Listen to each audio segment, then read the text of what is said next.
je profite de vous avoir beaucoup d'entre vous aujourd'hui pour vous souhaiter tous une excellente année 2024 pour vous et pour vos proches. Surtout la santé, le reste, on va tous faire pareil, on va essayer de se débrouiller avec ça, hein. Malheureusement, voilà. Il va se passer beaucoup de choses. Clairement, l'année 2024 va être une année très mouvementée. Enfin, très mouvementée, je ne sais pas si ça va être très mouvementé, mais il va y avoir quand même beaucoup d'évolutions. Et donc, ça ne va pas être une année de tout repos pour les centres. Malheureusement, le sujet que l'on va traiter aujourd'hui ne va pas non plus dans le bon sens, parce que vous allez voir que c'est une évolution de notre rubrique 2712 qui a 2712.1 qui concerne donc les centres agréés VHU et donc un certain nombre de nouvelles obligations qui vont être à mettre en place dans les 2 ans à venir. Donc, vous voyez, les premières modifications vont arriver à partir de juillet 2024. Donc, vous voyez, c'est très frais, c'est très proche. Malheureusement, on va devoir le gérer demain, hein, ce problème, ces évolutions, parce que vous allez voir que ça va avoir quand même, pour beaucoup d'entre nous, enfin, ça va avoir pour tout le monde une grosse dépense. Et malheureusement, je ne suis pas convaincu que tous les centres pourront se permettre de le faire. Donc, nous, on va essayer de vous expliquer et d'essayer de rentrer, de vous détailler ce qu'il y a dans ces nouvelles évolutions de cette rubrique 2712, sachant qu'on va pas rentrer dans les points de détail, parce que sinon, la matinée et l'après-midi ne suffiraient pas. Par contre, on va vous redonner toutes les grandes évolutions thématiques. On va en parler entre nous, mais vous aurez à la fin de cette réunion, Claire va vous envoyer la présentation et sur chaque sujet, elle vous renverra aux articles. Enfin, vous allez voir, on aura l'article et elle aura le détail de ce qui est contenu dans l'évolution. Vous voyez, pour que ce soit plus clair, on l'a allégé à la présentation, mais quand vous recevrez le document pour pouvoir travailler, vous aurez des renvois sur sur tous les sujets concernés. D'accord? Alors, et puis on fera le point à la fin de la réunion. Alors, cette 2712, qu'on soit tous d'accord, elle concerne tous nos établissements, puisque dans le cas alors forcément, il y avait tous ceux qui n'avaient pas les moins de 100 mètres carrés, mais bon, généralement, ils ne sont pas chez nous, et dans le nouveau règlement et les nouvelles agréments que vous aurez que ce soit avec les éco-organismes du système individuel, ce sera forcément des gens possesseurs de la 2712. Donc, toutes les entreprises que nous représentons sont concernées aujourd'hui. Alors, quelques petits rappels. La 2712, c'est une rubrique de l'ICPE, je rappelle, installation classée pour la protection de l'environnement, ICPE, et c'est le texte qui nous régit depuis 1976. Donc, beaucoup sont nés avec. Moi pas, j'ai créé mon entreprise en mars 77, j'étais dans les premiers dossiers qui se créaient en ICPE à l'époque. Mais bon, aujourd'hui, c'est celle qui nous légifère depuis 76. D'accord? Donc, évolution un petit peu dans les numérotations, il y a eu quelques évolutions, mais pas de grosses évolutions majeures. Par contre, pourquoi va-t-il faire évoluer cette rubrique, hein, puisqu'elle était là, elle fonctionnait, pourquoi? Eh bien, malheureusement, de plus en plus, il y a un grand nombre d'incendies dans les sites de traitement de déchets. Alors, d'une façon générale, il faut savoir que toutes les entreprises de traitement de déchets, pas exclusivement la 2712, c'est ça qu'il faut bien comprendre, hein. Il n'y a pas, parce que nous, on est 2712, les broyeurs, si mes souvenirs sont exacts, c'est la 2712, nous, c'est 2712 pour -1, les broyeurs, c'est 2712-13, hein, je crois, ou c'est ça? C'est la 2713 de mémoire.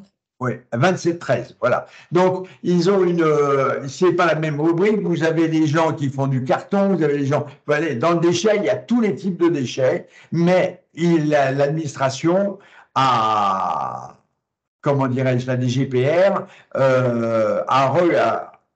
a constaté qu'il y avait de plus en plus d'incendies dans les centres, dans les centres de traitement de déchets. Donc, ils ont missionné un bureau pour faire évoluer les réglementations, pour essayer de diminuer ces incendies. Puisque vous savez qu'à chaque fois qu'il y a un incendie, et entre autres, j'ai vu qu'Olivier était là, Olivier Corbillon, ben, la Normandie, entre autres, il y a eu tout ce qui s'est passé en région Normandie, les incendies de batterie, le site de pétrolier, là, ou de traitement de produits chimiques. Enfin, voilà, un peu partout, il y a de plus en plus d'incendies. Et donc, ils ont décidé de regarder et de faire évoluer les méthodologies de tri, de stockage et de surveillance de tous les centres qui traitaient des déchets.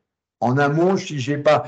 Et donc, notre rubrique a fait partie, comme les autres rubriques, comme d'autres rubriques, de ces évolutions. Je pense que j'ai à peu près tout dit, Claire, hein, sur le contexte. Je crois qu'on est d'accord. Oui, c'est ça. C'est exactement ça.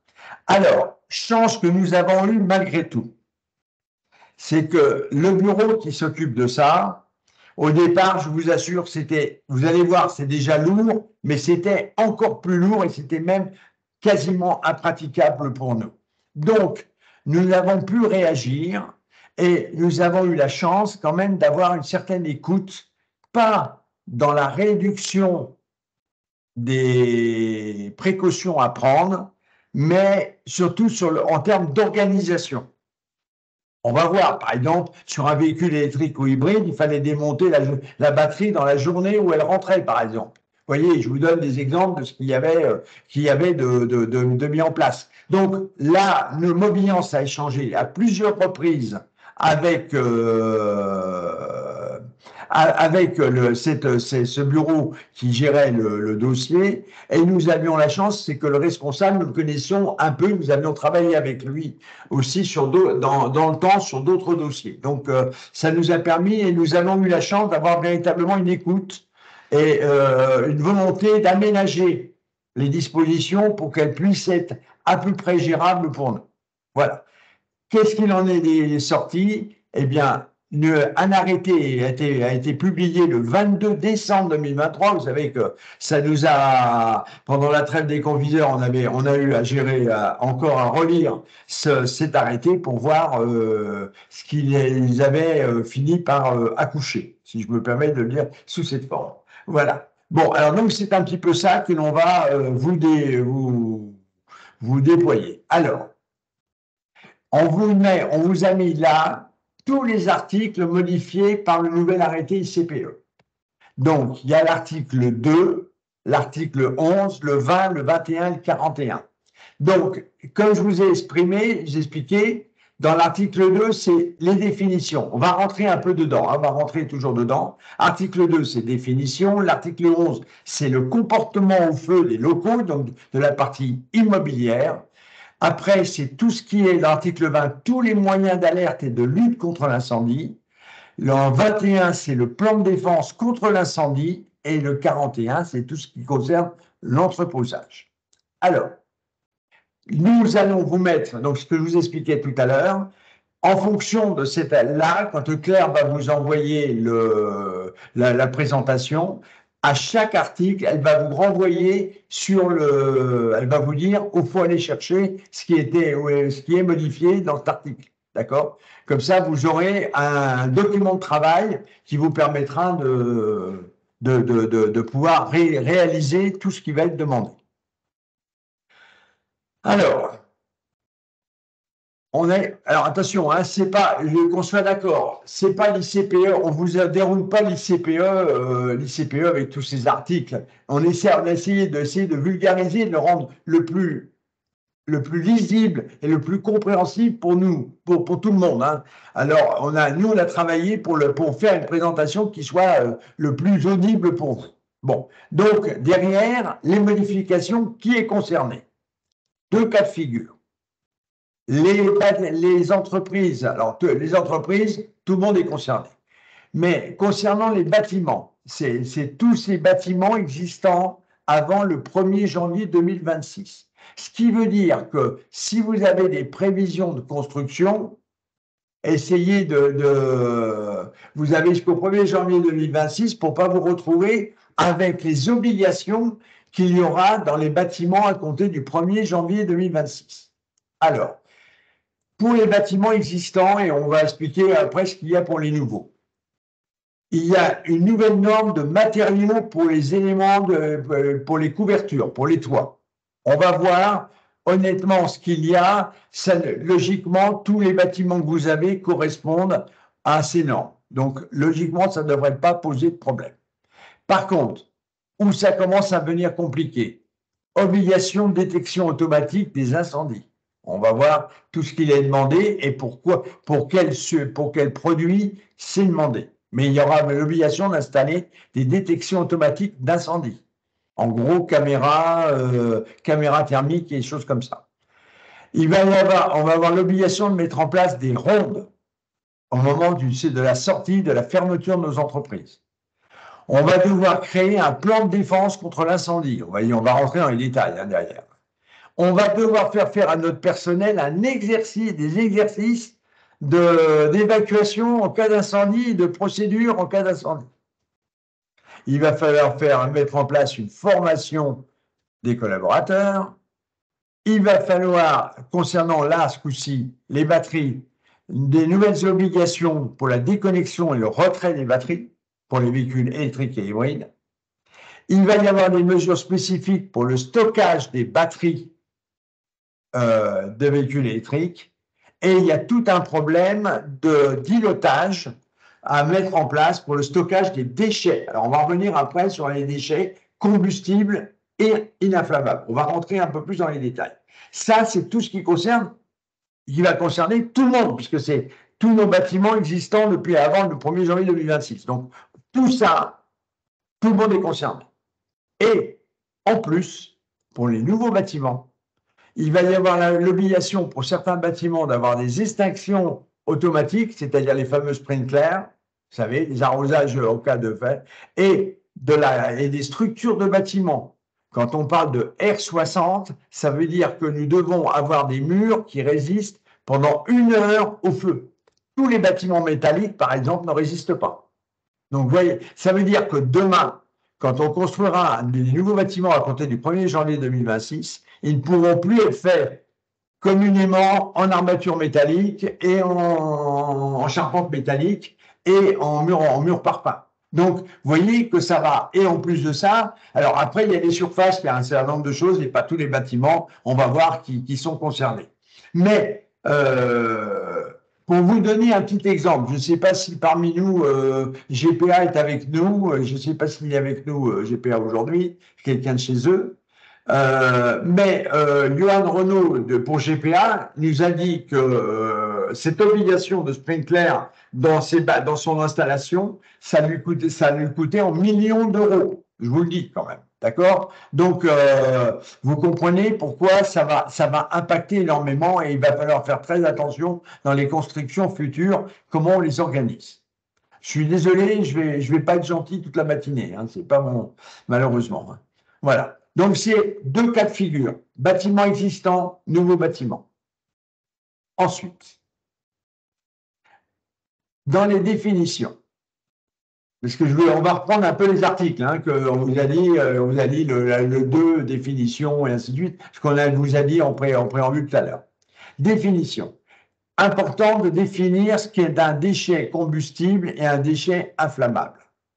Alors, un déchet incombustible, c'est les déchets qui ne sont pas susceptibles de brûler, sont qualifiés de déchets incombustibles, donc des matériaux classés A1, A2. Alors, A2, S1, DO, vous allez voir, c'est important celui-là, il est très important, là, hein, classé A2, S1, DO, au sens de l'arrêté, et où les déchets qualifiés comme incombustibles suivent la mise en œuvre, enfin bref, il y a un certain nombre de choses. Les déchets combustibles, c'est les déchets qui ne sont pas qualifiés d'incombustibles au sens de cette définition. Donc, on retrouve les contenants, les emballages, les palettes sont considérés comme des déchets combustibles. Important. Après, les déchets inflammables, parce que tout ça, il y a des différences entre un déchet combustible et un déchet inflammable. Là, clairement, on y retrouve, on va vous montrer, on vous a fait une liste un petit peu des produits, on va y retrouver le carburant, c'est inflammable, la palette, le bois, c'est combustible, vous voyez, on a un certain nombre de choses. Mais il faut savoir qu'il y a 3 définitions qui sont importantes à retenir, les déchets incombustibles, les déchets combustibles et les déchets inflammables. Vous aurez toutes les définitions. On vous a fait un slide spécifique parce que, ne sont pas considérés comme des déchets les pièces de réemploi qui sont les pièces de réemploi, donc tout ce qui concerne nos PRE destinés à la vente, que ce soit sur le marché France, marché export, marché rénov. Mais tout ce qui va être destiné à la matière, c'est des déchets. Donc, ça, c'est une victoire que nous avons obtenue lors de notre rencontre. On leur a expliqué parce que nous avons, même si nous nettoyons nos pièces, il y a toujours un peu de graisse, il y a toujours un peu de produits inflammables sur nos pièces, mais sur nos pièces. Donc, il ne fallait pas qu'on les considère, les pièces de réemploi, comme étant des déchets. Donc, et en plus, comme dans les nouveaux textes, on a pu justifier que dans le cadre de l'évolution des textes réglementaires, les pièces de réemploi sont des produits et plus des déchets. Donc, ils les ont exclus de cette nomenclature. Parce que la majorité de nos bâtiments de stockage sont quand même conçus et prévus, à part les ateliers de démontage, souvent pour du stockage de pièces destinées au réemploi. Le reste, quand c'est des déchets, c'est souvent à l'extérieur. D'accord? On verra le problème de l'îlotage, mais déjà, il n'y aura pas le problème des bâtiments. OK. On a pu faire exclure aussi tous les véhicules dépollués ou non dépollués ne sont pas inclus dans la définition de déchets combustibles ou inflammables. Vous imaginez s'il avait fallu qu'on considère, parce qu'un véhicule, vous savez comme moi qu'un véhicule, dès qu'on y met le feu, ça brûle énormément, hein, on est d'accord. Donc, si on n'avait pas obtenu ça, ça compliquait encore plus les choses. D'accord? Mais vous allez voir quand même que même si les VHU dépollués ou non dépollués ne sont pas classés dans les déchets, on va quand même avoir quelques obligations sur le traitement des batteries contenues dans les véhicules. Hein, je vous le dis, je vous préviens déjà pour vous dire que, mais on sait tous que les départs de feu dans nos sites sont souvent et quasiment tout le temps liés à un problème électrique. À moins d'un incendie comment je vais dire, volontaire qui a été mis en place par quelqu'un, un véhicule, s'il n'y a plus de batterie, il n'a plus de source d'électricité, plus de source, généralement, il ne part jamais. D'accord? Donc, c'est ce qu'on a pu justifier à l'administration pour qu'ils excluent le VHU de la notion de déchet. Voilà, je voulais faire un petit focus là-dessus. Oui, Claire? Juste précision, c'est bien un déchet au sens juridique. C'est simplement qu'il ne sera pas,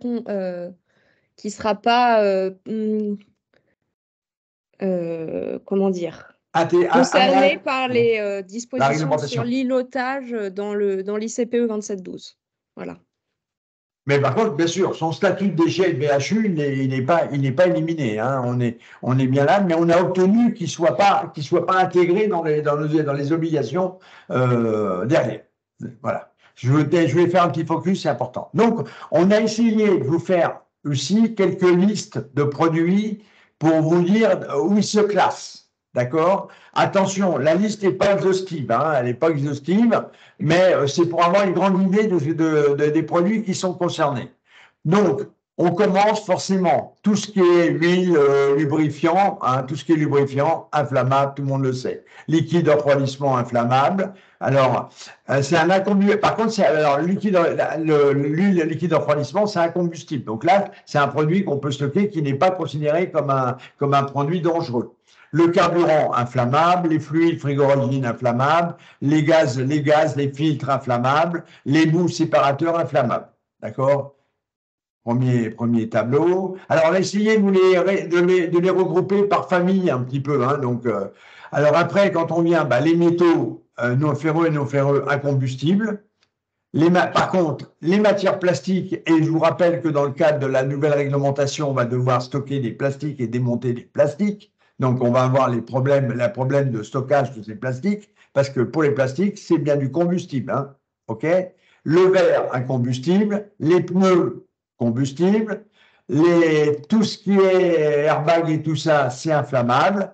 Et par contre, concernant les batteries au plomb et les batteries de véhicules électriques ou hybrides, c'est des règles spécifiques de stockage. Donc, on ne les a pas. Autant les autres produits sont concernés par les règles générales. Par contre, il y a des modules, il y a des articles qui concernent spécifiquement les batteries au plomb et les batteries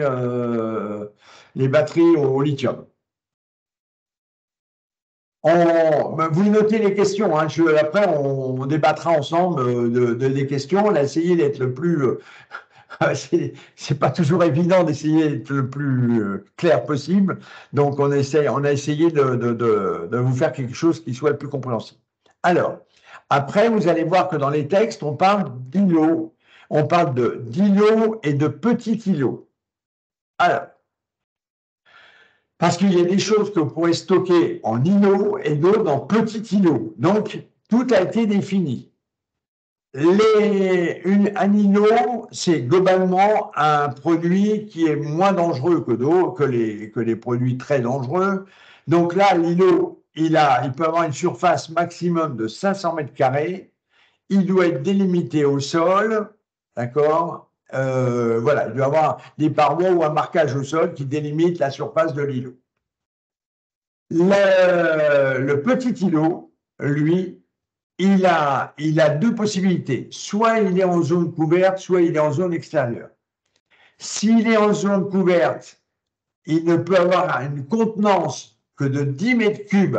D'un côté, on parle de mètres carrés, là, on parle de volume différent. Donc, si on met des bacs de rétention, si on met des panneaux, des parois, vous savez, quand on stocke maintenant des produits, il nous arrive souvent d'avoir une aire bétonnée avec des séparations, des murs béton qui séparent ou des murs bois qui séparent des matières, d'une matière déchet. Donc, on pouvait imaginer, par exemple, que le plastique, on le mettait généralement, les pare-chocs, on les mettait dans une cellule. Et bien là, malheureusement, à côté, on ne pourra plus les mettre, il faudra les isoler dans des îlots, on va voir tout à l'heure. Donc, là, on parle pas de mètres carrés, mais de volume, d'accord? Et de toute façon, dans tous les cas, ils sont limités en longueur, largeur et hauteur, d'accord? C'est délimité, c'est défini sur chaque fois. La zone est séparée des autres, des bâtiments, d'accord? Que ce soit à l'intérieur ou à l'extérieur, on va voir que dans les états à l'intérieur, s'ils sont à l'extérieur, bah ils doivent être séparés par des distances. Quand ils sont à l'intérieur des autres bâtiments, ils doivent être séparés soit par des distances, s'ils sont un bâtiment qui fait où on y stocke 30 mètres cubes dedans, eh bien, on met que ce produit-là dedans, ou si on met d'autres produits, il doit être séparé des autres produits par des murs coupe-feu R120. Ça veut dire que les murs doivent résister 2 heures au feu. Ça, c'est pour aujourd'hui, hein, c'est pour les entreprises existantes. Hein, qu'on soit bien d'accord. Hein, c'est pas pour les nouveaux bâtiments. C'est ça. Et après, on va vous donner les dates d'application de tout ça. Donc, voyez que tous les produits déchets vont devoir être gérés d'une façon très, très particulière et y attacher une importance capitale dans l'organisation de nos entreprises. Structure, donc je vous ai fait, là, c'était ce qui était définition. Structure des bâtiments. Alors, je vous ai dit tout à l'heure, et vous voyez, on vous a mis en haut, ces bâtiments doivent répondre à ces obligations à compter du 1er janvier 2026. Ça veut dire qu'en gros, on a à peine 2 ans pour se mettre en conformité. D'accord? Alors, on a ce qu'ils appellent, c'est l'article 11, la réaction au feu des bâtiments. Donc, les parois extérieures des locaux, ils doivent répondre Aujourd'hui, hein, c'était la clause actuelle. Hein, donc, c'est pour ça que je vous ai dit l'A2 S1 des zéros était importante parce que c'est déjà celle qui nous réglemente aujourd'hui. Mais on n'a pas de souci puisque la norme A2 S1 des zéros, on vous l'a mis en bas de l'écran, c'est une paroi qui résiste aux produits combustibles, pour résister à ces produits à combustible. Les bâtiments doivent être en pierre, en briques, en ciment, en tuiles, en plomb, en acier. D'accord? Donc, briques, ciment, plâtre, béton, verre, laine de roche, etc. Donc, aujourd'hui, la conception de nos bâtiments actuels, qui sont généralement soit métalliques, on est bien d'accord, soit métalliques, souvent métalliques et parpaings, ou murs, ou si c'est des anciens bâtiments, ils peuvent être en mur, pierre ou brique. Donc, aujourd'hui, nos bâtiments tels que l'on a, vous voyez, même le bois, alors vous voyez, dans les nouveautés, le bois massif est aussi reconnu comme un produit A2 S1 des zéros. Donc, ça veut dire qu'aujourd'hui, quasiment, je suis à peu près sûr, que la totalité des bâtiments que nous possédons les uns et les autres sont conformes à ça. Et la nouveauté qu'ils ont mis pour les bâtiments existants, c'est les supports de couverture. Mais généralement, nos supports de couverture sont généralement soit en acier, soit en bois. Je ne connais pas, moins que d'autres l'ont peut-être au pire en béton, mais c'est les trois matériaux qu'on va trouver sur un support de toiture.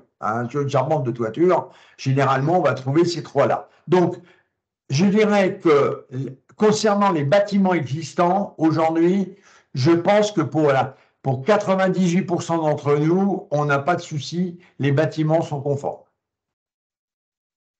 On viendra après, s'il y a des questions spécifiques, vous pourrez nous les reposer après.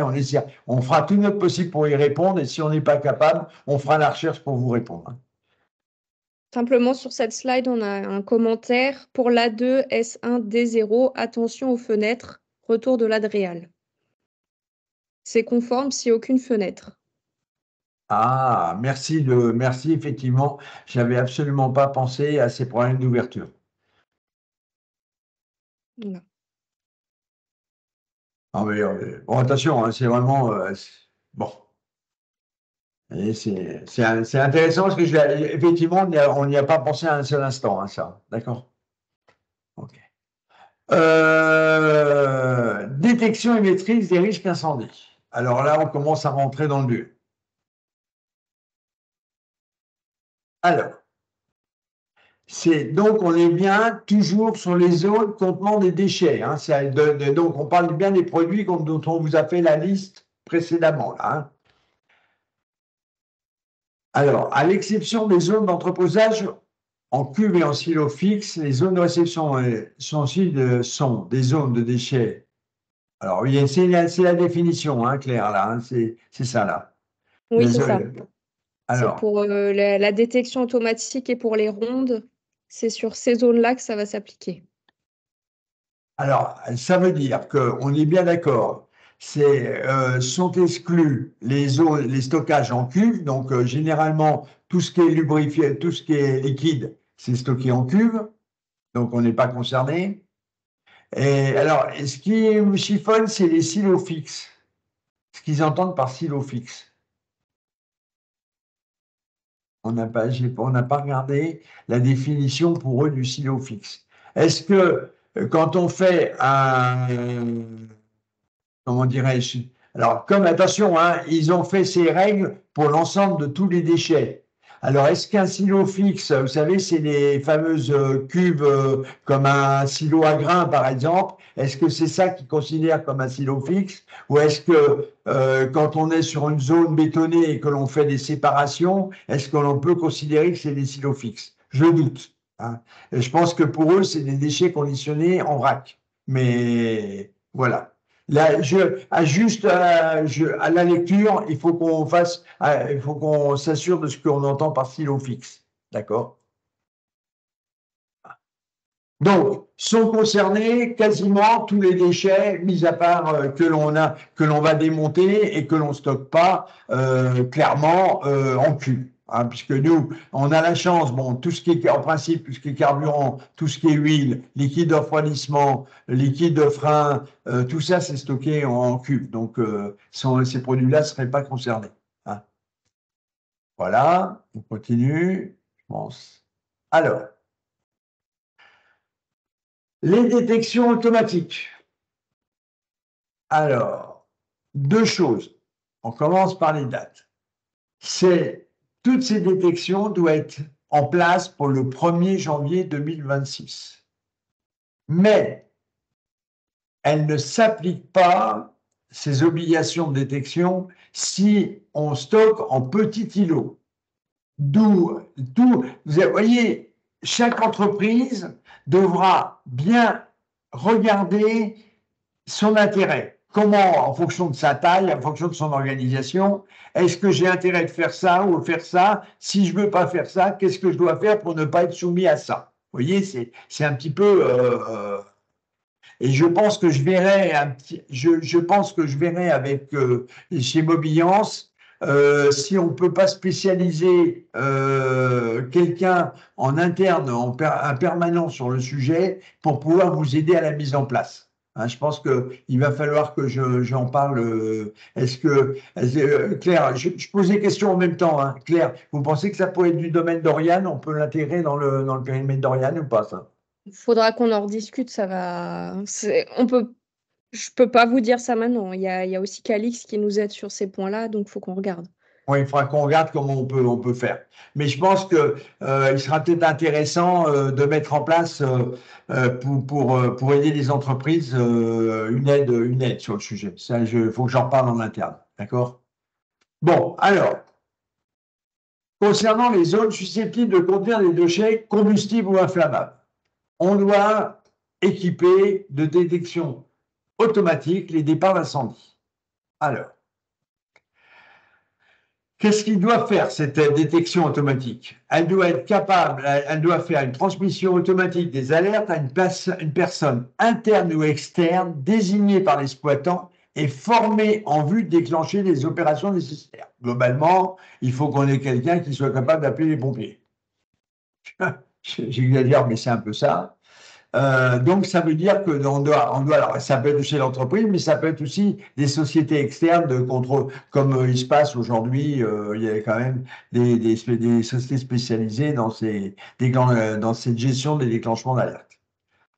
Cette détection, donc les détecteurs, ils doivent actionner une alarme perceptible en tout point du périmètre concerné. Ce qui veut dire qu'en réalité, il faut des klaxons derrière, enfin c'est le principe un peu des alarmes maison, de façon à ce que personne ne reste dans le périmètre.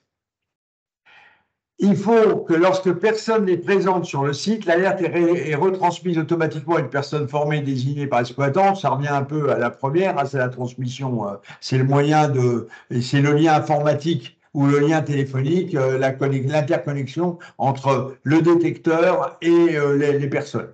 D'accord? Et dans le cas d'impossibilité technique pour visualiser à distance les différentes zones, donc s'il n'y a pas de caméra, s'il y a des détecteurs mais pas de caméra, là, il faut que la personne qui était désignée pour recevoir l'appel puisse être, ou une autre personne puisse être, dans un délai maximum de 15 minutes, doit pouvoir arriver sur les lieux. Vous imaginez, hein, vous voyez que c'est des contraintes qu'on est en train de nous mettre, l'inquiétude.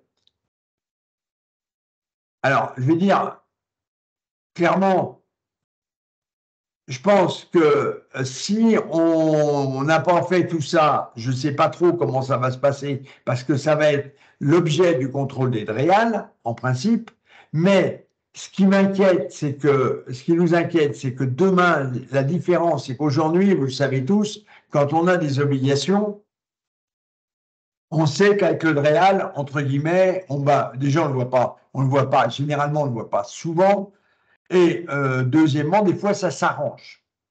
Là, ce qui m'inquiète demain, c'est que nous serons sous la houppette des gestionnaires, enfin des systèmes individuels ou des éco-organismes. Et je ne suis pas convaincu que eux, compte tenu de leur responsabilité de leurs opérateurs, ils ne vont pas imposer à leurs contrôleurs, ils ne vont pas mettre en place des audits de contrôle, et que dans le cadre de ces audits de contrôle, ils s'assurent que tous ces points-là ont bien été mis en place. Donc, je suis très dubitatif pour savoir si on pourra échapper un petit peu à ça, à se mettre un petit peu sous les radars pour échapper à dire bon bah oui j'ai dit que on pouvait le faire, patin couffin. Demain, je pense que ce sera très compliqué de passer en dessous de nos obligations. Parce que vous savez comme moi comment sont surveillés les concessionnaires, les agents et autres par le producteur. Je m'inquiète de la façon dont on va être géré demain. Et ensuite, il faudra aussi des contrôles périodiques des équipements, rapport annuel de contrôle, mais ça, c'est le classique que l'on a sur tous les matériaux, enfin sur tout le matériel qu'on utilise, levage, et ainsi de suite, électricité et tout ça. Donc, mais ça veut dire qu'il va falloir bien préparer, à mon sens, des zones spécifiques pour le traitement des déchets, de façon à ce qu'on limite les zones à détection, parce que sinon, si vous avez vos sites complets à gérer, ça va être extrêmement lourd, financièrement entre autres. OK, c'est contenu sur la détection automatique. Les ronds. Ah oui, maintenant, on a des rondiers. Alors, l'exploitant doit organiser des rondes dans les zones contenant les déchets combustibles ou inflammables afin de détecter au plus tôt un départ d'incendie ou un échauffement anormal. Ça, on va le revenir, c'est concernant les batteries. Et là, les rondes, c'est indépendant de la taille des îlots, ce qui veut dire que les rondes, il n'y a pas le choix, il faut les organiser. Alors, quelle zone doit-il faire le tour? Il doit faire toutes les zones contenant des déchets. Deux cas de figure. Si personne n'est présent sur le site, l'exploitant organise une ronde dans l'ensemble de ces zones à la fermeture du site et 2 heures après le dernier arrivage de déchets. Là encore, bon, c'est un problème d'organisation, mais ça nous arrive pour certains que des fois des chauffeurs puissent éventuellement arriver après la fermeture de l'entreprise. C'est généralement assez rare dans notre activité, puisque très souvent, les chauffeurs ont plutôt pas tendance à partir plus tôt le matin pour rentrer dans les heures d'exploitation. Mais bon, dans la pratique, c'est souvent comme ça. Bon, donc nous, je pense qu'on ne sera pas... Mais ça veut dire que tous les soirs, on a un petit bonhomme qui va aller faire une promenade dans l'entreprise pour aller faire le tour de la ronde. OK? Et s'il y a une permanence constante est assurée, l'exploitant s'assure que les rondes régulières sont effectuées dans l'ensemble des zones en dehors des périodes, oui. Donc, ça veut dire qu'effectivement, si on a un gardien, eh bien, il doit faire des rondes et on doit s'assurer qu'il fait bien les rondes. Bon, ça, c'est le coup classique, le classeur où il dit « je suis passé à telle heure, j'ai fait telle option, je l'ai fait ». Alors, qu'elle doit faire l'exploitant? Il détermine les consignes et la méthodologie. Il doit donner la fréquence et les conditions de réalisation des rondes, bien sûr, ce que je viens de dire, le parcours des rondes et les points d'observation, la formation du personnel concerné, bien sûr, parce qu'il faut quand même lui expliquer ce qu'il doit faire au cas où. Il doit avoir le matériel adapté à la détection précoce d'incendie, ça veut dire que là, on va en parler concernant les batteries, hein.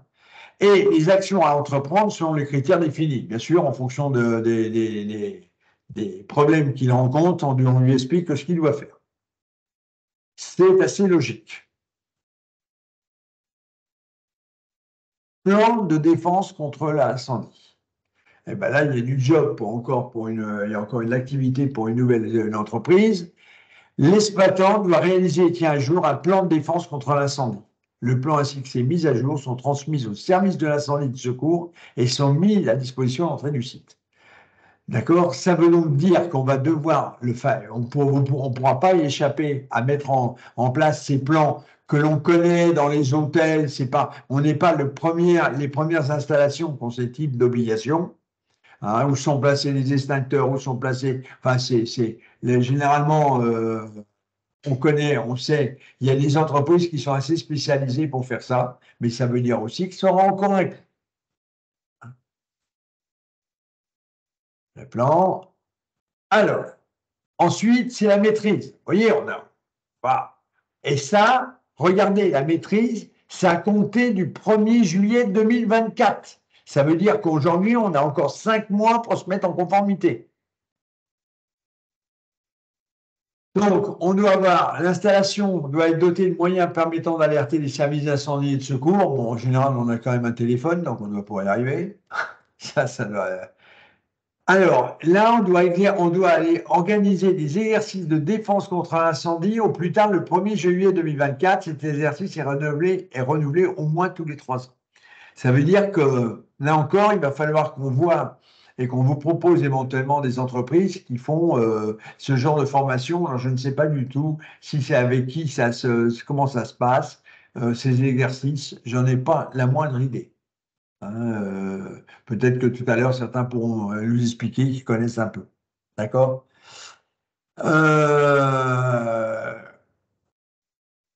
On doit former nos opérateurs et intervenants dans l'établissement, y compris le personnel des entreprises extérieures qui doivent recevoir des informations sur les risques des installations et la conduite à tenir en cas de sinistre. Tout ça, je pense que tout ça, ça va faire l'objet de structures qui connaissent bien, qui ont l'habitude de mettre ça, parce que ce qu'on retrouve là, entre autres, par exemple, toutes les entreprises Céveso sont concernées par ça, donc il y a déjà des structures qui savent mettre ça en place, d'accord, dans les entreprises. Mais ça veut dire que ça aura un coût pour nous, hein, quand même.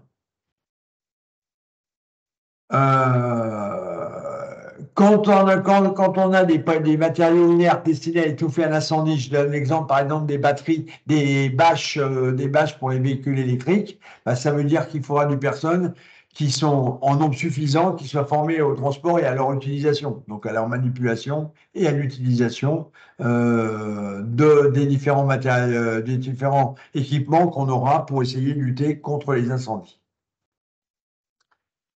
Voilà. Vous voyez que c'est jouissant, hein, ce que je vous amène aujourd'hui, hein. Je vous prépare un bon week-end. Alors, ça, c'est pour tous les déchets. C'était une première partie. Maintenant, on avance sur l'entreposage des véhicules à risque et déconnexion et retrait des batteries. Alors, je vous explique tout de suite. Les véhicules, la définition du véhicule à risque n'est pas finalisée aujourd'hui. Hein, à l'heure où on se parle, on n'a pas encore, avec les professionnels de l'assurance, de l'expertise et des spécialistes, on n'a pas encore réellement on n'a pas finalisé la définition d'un véhicule à risque, hein, je vous le dis, mais on reste sur cette notion de véhicule à risque, hein. C'est vraiment ce que nous, on a voulu mener, puisque je vous rappelle que dans le cadre de l'étude Ineris, on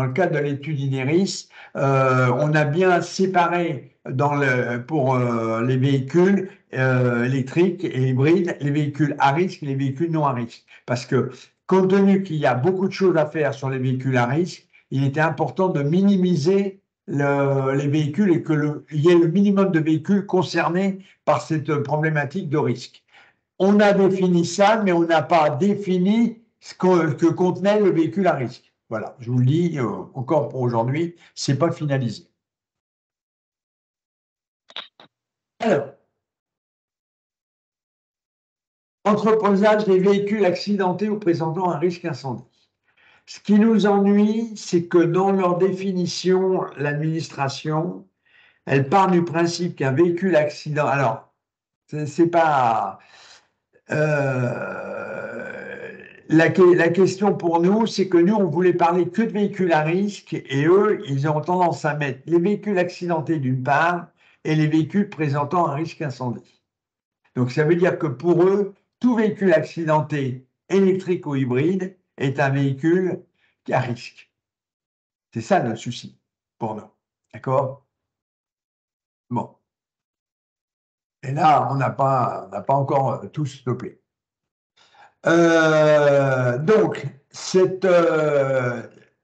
la première des choses qu'on doit faire, c'est que quand le véhicule arrive chez nous, on doit le mettre sur une zone de stockage temporaire de véhicules accidentés ou présentement à risque. C'est-à-dire qu'on doit faire une zone très spécifique pour stocker que ces véhicules-là.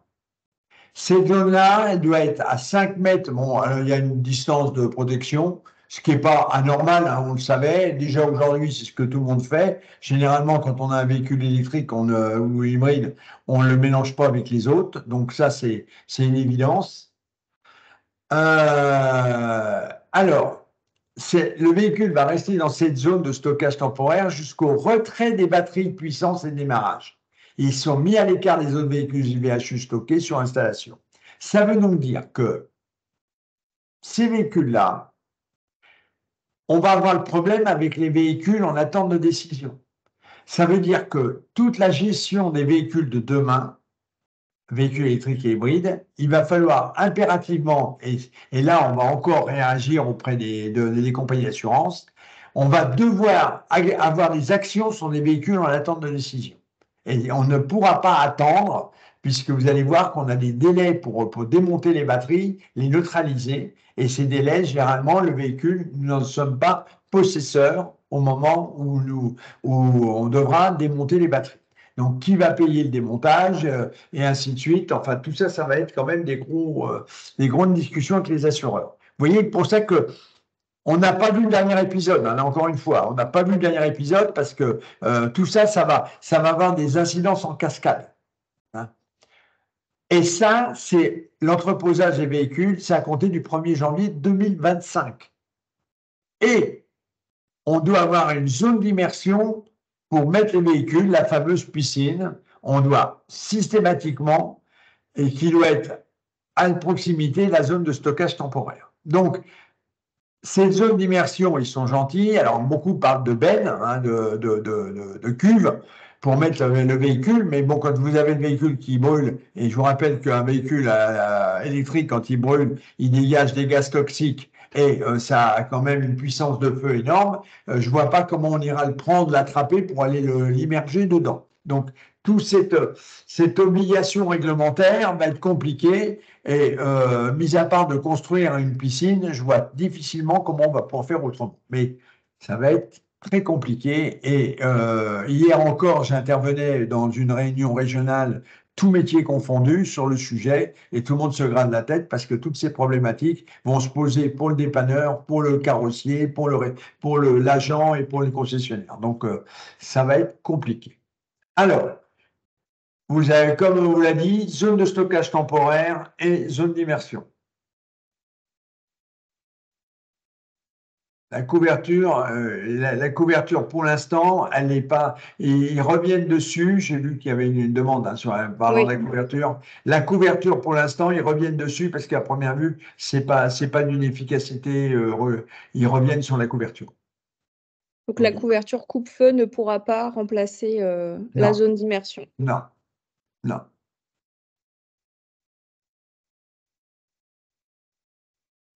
Oui, ça concernera, mais le problème, c'est que vous ne pourrez pas être un centre VHU qui ne traite pas de véhicules électriques. Aujourd'hui, vous pouvez le dire, mais demain, ce sera compliqué. Hein.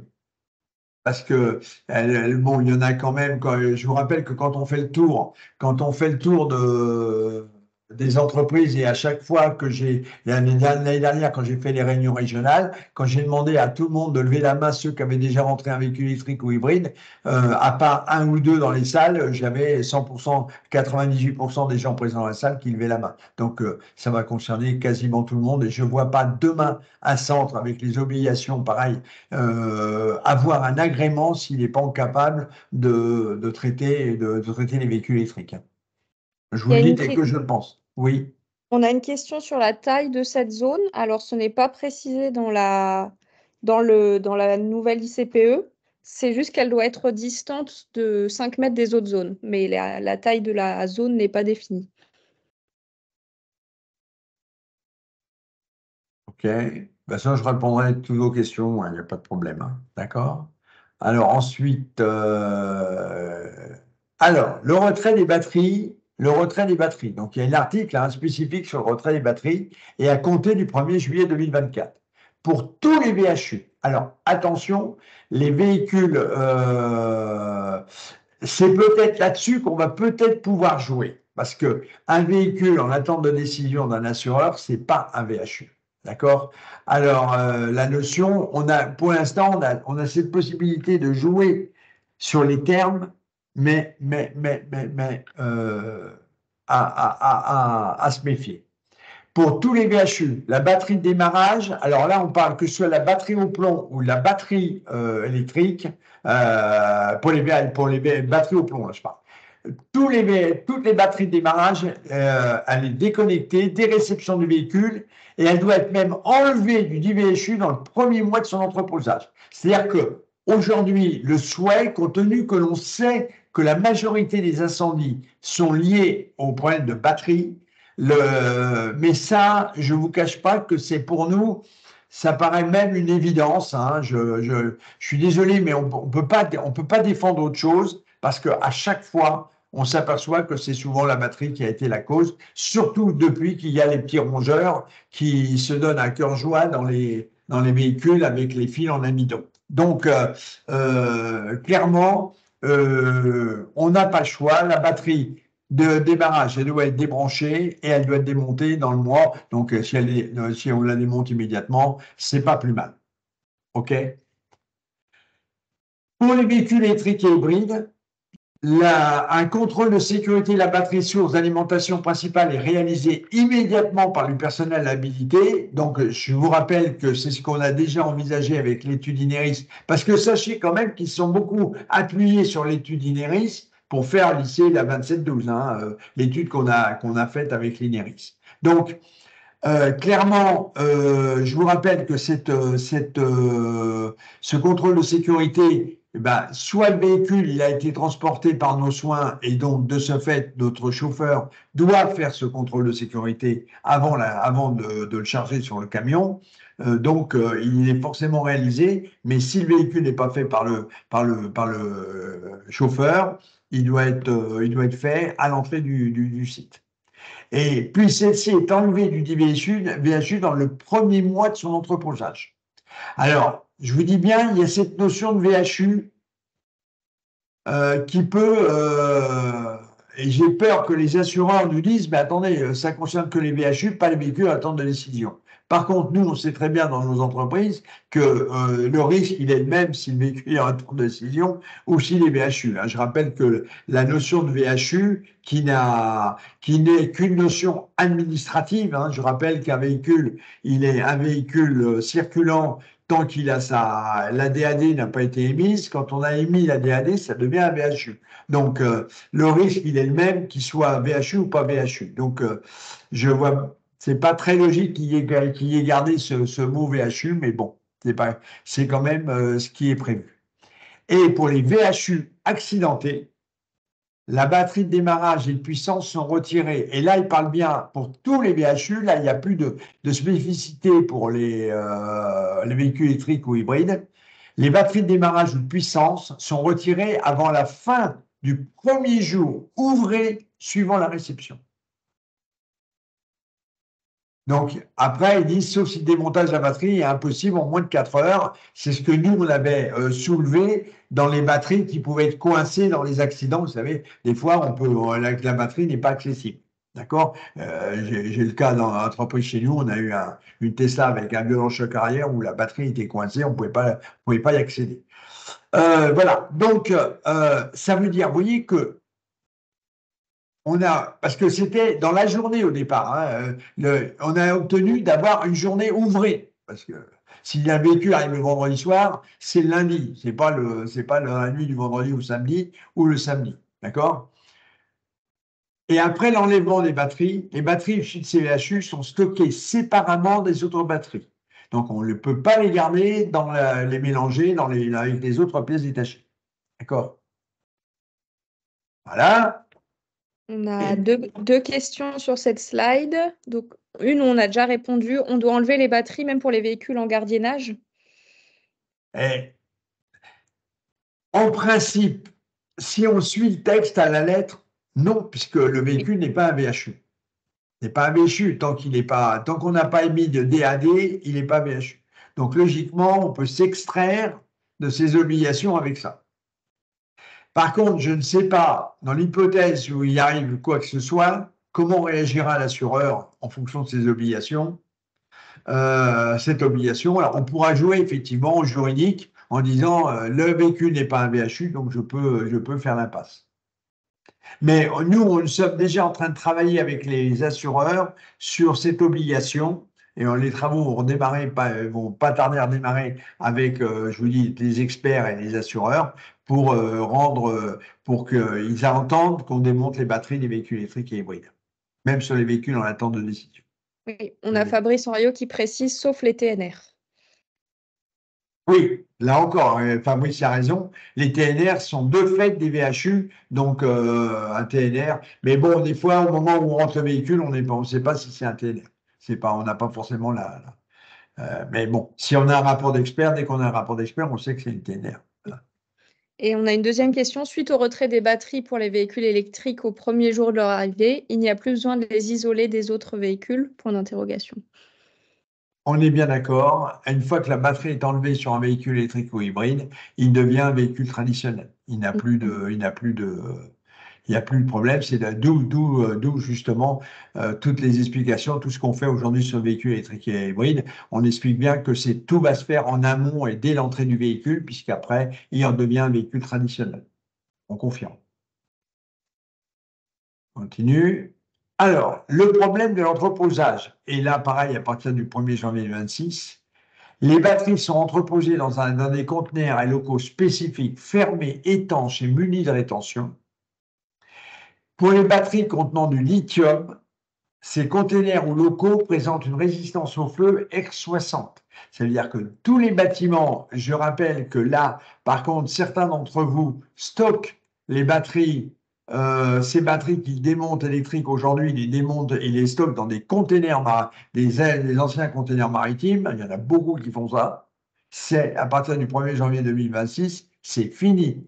R60, c'est des murs qui résistent 1 heure au feu. 1 heure. D'accord? Donc, c'est plus possible de les faire. Les batteries sont connectées à une fréquence proportionnée au regard du volume du risque. Dans tous les cas, le stockage des batteries sur le site n'excède pas 6 mois, mais ça, c'est un petit peu c'est revenu sur ce qui est le contenu d'un ICPE traditionnel. Et pour les batteries issues des véhicules accidentés, ces dernières sont stockées séparément des autres batteries. Donc, c'est ce qu'on vous avait parlé déjà du problème avec les batteries accidentées. Dans le cas de l'étude Ineris, ils sont bien séparés entre les batteries accidentées et les autres batteries. Alors, là encore, on a des problèmes de termes. Parce qu'il n'y a pas que la batterie provienne d'un véhicule accidenté ou d'un véhicule non accidenté. La problématique, elle est est-ce que la batterie est accidentée ou pas accidentée? C'est la batterie qui est le risque, il est sur la batterie, pas sur le véhicule. Mais bon, on n'a pas encore. On va essayer de voir un peu avec l'administration ce qu'on peut faire sur ça. Mais le texte est sorti. Alors, on leur avait bien expliqué, mais à première vue, ils n'ont pas tout compris. Voilà. Et puis ensuite, donc. Alors, il n'y avait pas l'histoire, on n'avait pas fait un slide sur les stockages dans les containers? Ça vient là. Ah non, c'est dans le stockage des déchets combustibles. Enfin, d'accord, excusez-moi. On ne rappelait plus où on l'avait mis. C'est tout. OK. Donc ça, vous voyez, c'est bon. Alors maintenant, on continue. Alors, le stockage des petits îlots des déchets inflammables ou combustibles, ce qu'on a parlé tout à l'heure. Toujours pareil, c'est à compter du 1er janvier 2026. Dans les zones couvertes, vous pouvez, dans un seul bâtiment, vous n'avez le droit de mettre au maximum 5 petits îlots. D'accord? Sur alors, par bâtiment. Donc, ça veut dire que si vous voulez créer 10 petits îlots, vous pouvez faire 2 bâtiments qui seront espacés enfin, suivant les prescriptions sur le bâtiment, vous pouvez en faire plusieurs. Par contre, quand on est dans les zones non couvertes, on a le droit qu'à 5 petits îlots max sur l'installation complète de l'entreprise. Alors là, c'est pareil. Là, ça, par contre, ça n'arrange pas du tout parce que suivant la taille des entreprises, bah, il se peut, et ça va imposer des fréquences d'élimination de ces îlots, compte tenu qu'on peut en faire que 5 par installation. Hein. Et donc, si mes souvenirs sont exacts de tête, c'est 10 mètres cubes. Non, en extérieur, c'est combien? 30 mètres cubes par îlot, hein, de tête. Oui, en extérieur, c'est 30 mètres cubes. Ouais. D'accord. Donc, ça veut dire qu'on a le droit de pouvoir faire 5 îlots de 30 mètres cubes. Voilà. Bon. Logiquement, ça devrait le faire quand même. Bon.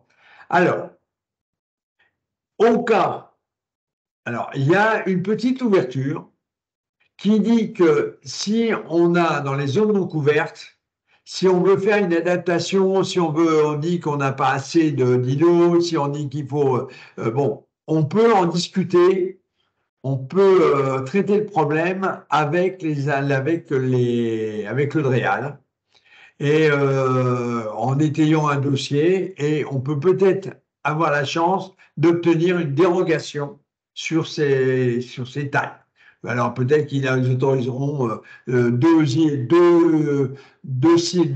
de 5 kilos, enfin voilà. Mais il faut faire des demandes spécifiques et c'est pas gagné que ce soit accepté.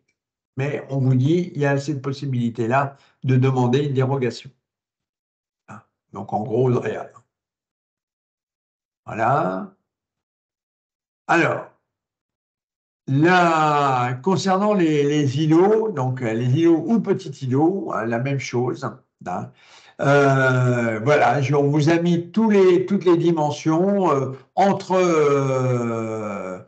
les différents îlots, les différentes zones de stockage, les bâtiments, tout ça, on vous a reprécisé. Mais vous voyez, par exemple, si vous voulez mettre deux îlots l'un contre l'autre, il faut des murs qui résistent à 2 heures. Quoi. Voilà.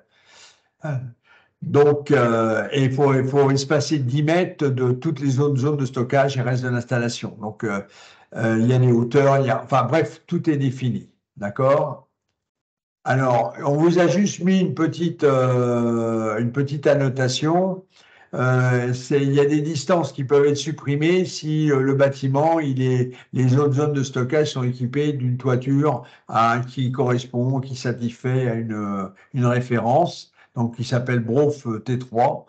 Et c'est le cas d'un instant feu pour les toitures garantissant un temps de passage au feu au travers de la toiture et une durée de propagation du feu à la surface de la toiture supérieure à 30 minutes. Bon, ça, après, il faut juste s'intéresser auprès de ses fournisseurs ou de la construction de son bâtiment pour savoir si elle répond à cette norme ou pas. Mais bon, pour beaucoup, la majorité, on va être dans des bâtiments, puisque les toits de nos bâtiments, généralement, ils sont soit en tôle, soit en fibro. Donc, je ne suis pas certain qu'ils correspondent à cette norme-là. Mais bon. OK. Sur le stockage en îlot, on a une question. Une benne de 30 mètres cubes égale un îlot en extérieur? Oui, Mm. on confirme. Ok. Alors, pareil, donc tout ce qui est pour les installations existantes, tout ce qui vient de vous être défini, mis à part, alors attention, hein, c'est uniquement concernant l'entreposage. C'est un peu ce qu'on vient de vous dire tout à l'heure. Tout ce qui concerne l'entreposage conduit de déchets, je ne parle pas des batteries, hein, c'est vraiment, il y a une règle alternative. On peut demander au DREAL une adaptation en fonction de son entreprise. Il y aura juste à justifier, il y aura des choses à justifier concernant des zones, vous voyez, à 8 kW au mètre carré, 5 kW dans d'autres camps, enfin voilà. Après, il faut monter un dossier, ça c'est à voir avec le DREAL. Dans l'hypothèse, vous ne pouvez pas remplir les conditions qu'on vient de vous définir. À ce moment-là, vous essayez d'expliquer le pourquoi, le comment, et vous pouvez espérer, c'est pas gagné, hein, vous pouvez espérer que le DREAL vous donne une dérogation. Mais ça concerne que les installations existantes. Hein. D'accord? Voilà. Alors, à compter du 1er janvier 2026, pour les nouveaux bâtiments, obligations supplémentaires. Alors, l'extinction automatique. on vous parlait du fameux sprinkler. C'est à partir, pour les nouvelles constructions, ce sprinklage-là est obligatoire pour tous les bâtiments de stockage de déchets combustibles ou inflammables de plus de 3000 m².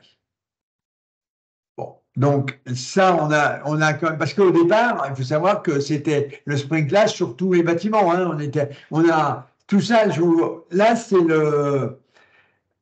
je dirais que la balle de fusil qu'ils nous ont tirée, elle nous a pas tués, elle nous a blessés. Mais au départ, on était morts. Hein. Donc il a fallu expliquer, se battre, et expliquer que économiquement, s'il restait sur ces principes, bah, les entreprises étaient incapables de financer ce type de mise en place, et c'était la mort, quoi. On leur a dit, vous savez, à l'impossible, il nous est tenu. Et si on n'est pas pragmatique et qu'on essaye de faire quelque chose qui peut être entendable par les entreprises, ben vous le ferez comme dans beaucoup de choses. Ce qui est infaisable, ben c'est pas fait. Et comme c'est pas fait, vous faites quoi si c'est pas fait? Parce que si personne ne remplit les règles, ben on fait quoi? D'accord? Et bon, c'est pour ça qu'ils sont revenus un peu, tout ça un petit peu en arrière. Et bon, donc là, on vous donne un peu toutes les dimensions, les conditions pour être obligé de. Alors, quand on parle de bâtiment, si un bâtiment fait plus de 3000 m² et qu'on doit le séparer, on parle de murs coupe-feu entre les deux parties et des murs qui doivent dépasser de la toiture et les façades. C'est-à-dire qu'en réalité, on construit un mur et deux bâtiments de chaque côté. Hein. En un mot, c'est ce qui est en train de se faire pour pouvoir répondre aux obligations, puisqu'il faut absolument que le feu ne puisse pas communiquer d'un bâtiment à l'autre. J'ai vu passer quelque chose. Oui, on a une question. Si le bâtiment mesure plus de 3000 m², mais qu'il n'est pas utilisé totalement pour le stockage des déchets, est-il concerné aussi par le sprinklage? Alors, s'il fait plus de 3000 mètres, la question c'est combien de surface vous allez attribuer au stockage des déchets. Si la surface que vous déterminez, la surface que vous allez, sur laquelle vous allez stocker du déchet excède les 3000 m², mais si votre bâtiment en fait 5000, vous devez faire le sprinklage et le mur. Par contre, si la partie stockage de déchets fait moins de 3000, logiquement, le sprinklage n'est pas obligatoire. En fait, c'est le petit carré vert qu'on a sur le côté. Ça pourra être aménagé si vous démontrez que ça occupe pas tant de pourcents de la surface. Donc, il faudra le démontrer. Voilà. Alors, on rappelle que cette disposition ne s'applique pas aux zones de stockage de pièces de remploi et il ne s'applique pas non plus si c'est dans le cadre où vous êtes dans de l'îlotage, des petits îlots dans cette zone de bâtiment non plus. Hein. C'est-à-dire que si le bâtiment, vous avez constitué des petits îlots à l'intérieur de ce bâtiment dans cette surface, vous n'êtes pas concerné. Voilà. Alors, résistance au feu des bâtiments. Bon, actuellement, toutes les installations existantes, l'ensemble de la structure est en minima R15. C'est la règle aujourd'hui. Mais comme on vous a dit, R15, c'est 15 minutes. Tous les bâtiments métalliques, parpaings, tout ce qu'on a aujourd'hui, ça fonctionne. On est dans les règles. Hein, on est dans les règles. À partir du 1er janvier 2026, pour les constructions nouvelles, l'ensemble de la structure R15, si la totalité des déchets combustibles inflammables sont uniquement stockés dans des petits îlots. Donc on peut conserver ce qu'on utilise aujourd'hui que dans l'hypothèse où on stocke les déchets sous la forme de petits îlots. Et on peut conserver l'ensemble R15 pour les bâtiments de stockage de pièces de gaz, bien sûr, puisqu'on est ça. Dans tous les autres cas, la structure doit résister 1 heure au feu. D'accord? Donc là, on est dans les murs béton, enfin, là, il y a un certain nombre de matériaux pour résister à ces VR60. Voilà, toc, toc, toc, toc, toc, toc, derrière, qu'est-ce qu'il y a C'est la d'autre? dernière slide. Slide, ça y est, on va répondre après à tout. C'est la dernière, ça? C'était la Oui, dernière? c'était la dernière. D'accord, ok. Bon, bah, vous voyez que je vous ai pas amené de bonnes nouvelles pour démarrer l'année, une fois de plus. Hein, on a notre lot de mauvaises nouvelles au fur et à mesure. Bon, je vais vous rassurer sur le reste. Je pense que sur les problèmes d'agrément, choses comme ça, je pense que le paysage, l'horizon est un peu plus dégagé aujourd'hui qu'il était hier. Donc ça, je reviendrai quand on fera aussi des visios, des webinaires, quand on aura un peu plus de nouveautés. Mais je pense que ce côté-là, ça, je dirais que l'horizon se découvre un petit peu. Hein. Mais là, malheureusement, ça, c'est une fois de plus c'est encore des obligations. Mais vous avez vu, on a très, très peu de délai. Il y a d'autres questions, Claire? Allez, on y va. Alors, il y a deux questions. Est-ce qu'on aura le replay et les slides? Donc oui, on va tout mettre en ligne pour que vous puissiez télécharger, que ce soit la vidéo ou la présentation. Et on a une question sur le sujet, sur les véhicules électriques et hybrides. Est-ce qu'on a l'obligation de remonter la batterie sur un véhicule conventionné qui repart suite à un appel d'offres, par exemple?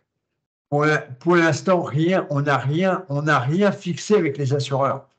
Donc là, c'est encore des travaux qu'on doit mener de l'autre côté. Je vous assure que j'ai un agenda, on a un agenda, c'est de la folie, c'est vraiment de la folie, parce que il faudrait être tout azimut actuellement. Et malheureusement, je vous cache pas qu'on va être dans des grandes difficultés, parce qu'à partir de la semaine prochaine, vous avez pu tous voir que Claire nous quitte.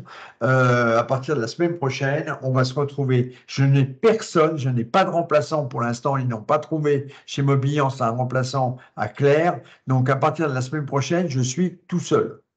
Je vous le dis, pour gérer absolument tout, avec l'équipe, avec l'ensemble de mes collègues.